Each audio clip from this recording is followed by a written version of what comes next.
Hello everyone. So today I'm here with another video lesson on pronunciation. And today I would be focusing on 7 words that you may be pronouncing wrongly or mispronouncing. First word is comfortable. Comfortable and not comfortable. It's comfortable, comfortable. The second word is echo. Echo and not echo. It's echo, echo.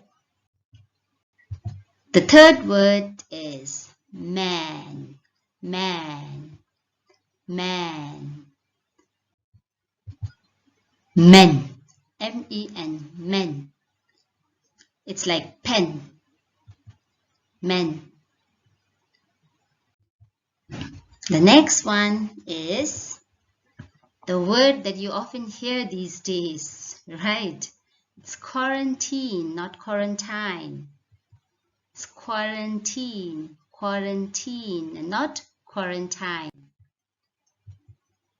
Then, so when you learn social science, you hear about this word, northern hemisphere, and I hear students saying southern hemisphere, which is wrong. It's not southern, though we pronounce it as S-O-U-T-H, south, but when we add the suffix ERN, the pronunciation changes. So it's southern, southern, not southern, southern, southern. The next word is, how do you pronounce it? We often hear people saying vegetable, vegetable. It's not vegetable, but vegetable, vegetable, vegetable.